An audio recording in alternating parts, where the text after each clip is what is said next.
They said it with straight faces, as if they weren't gutting me alive. My father leaned back in his leather chair. My mother folded her hands like a priestess delivering mercy. My sister sat smugly between them, perfectly still, pretending not to gloat, but failing. She's CEO now. You were just the builder. I didn't move, didn't blink.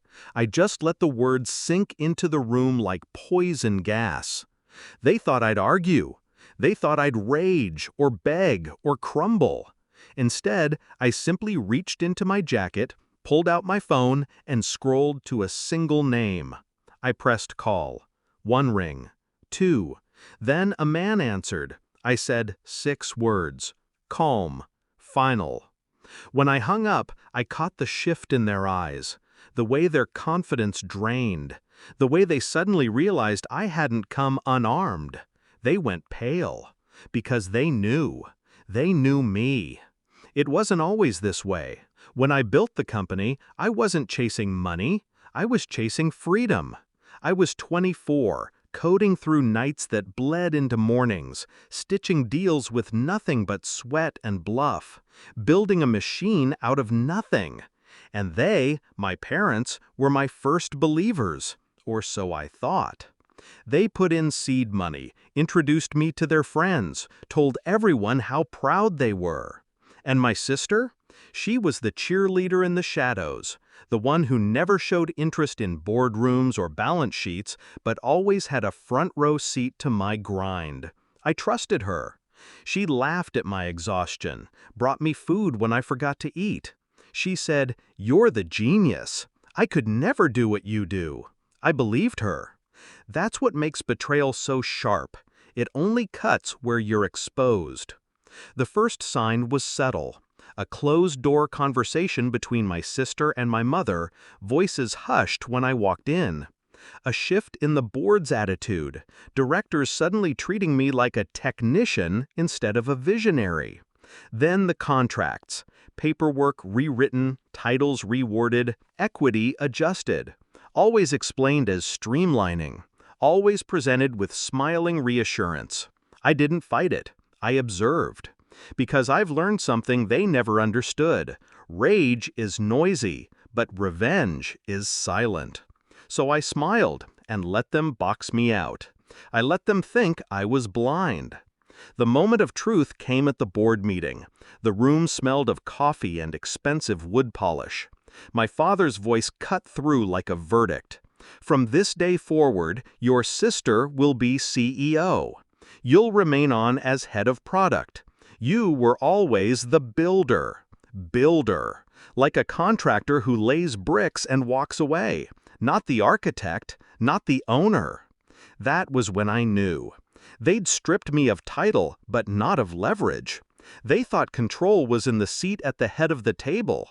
They forgot control also lives in code, in patents, in ownership no one can see until it's triggered.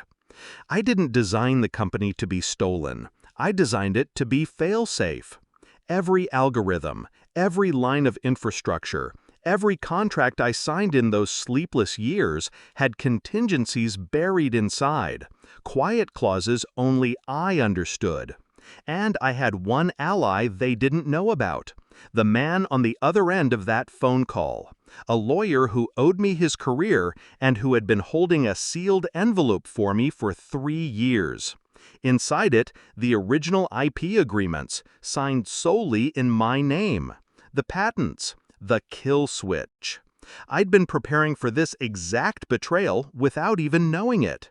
So when I said those 6 words into the phone, "It's time, execute the package now," the walls of their empire began to shake.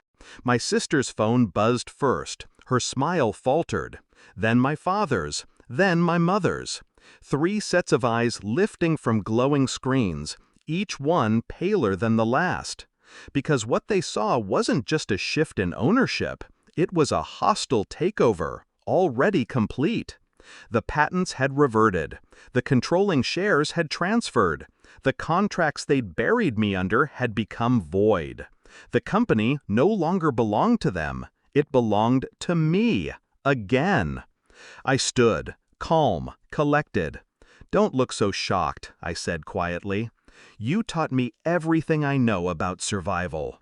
You handed me the knife the moment you mistook me for your victim." My sister's lips trembled. My father's hand tightened on the armrest. My mother whispered, almost pleading, "What did you do?" I leaned closer, lowering my voice so they felt the blade instead of hearing it. "I took back what was mine, and I left you nothing you can steal again." The boardroom was silent, except for the sound of their breathing, shallow and panicked. I walked out without looking back. Let them sit in that silence, choking on the realization that the son they had dismissed as just the builder had just dismantled them brick by brick. Do I regret it? Not for a second. Family is supposed to protect you. Instead, they tried to gut me and hand my life's work to someone who never bled for it. They wanted a builder. What they got was an architect of ruin. And the moment their faces drained of color, when they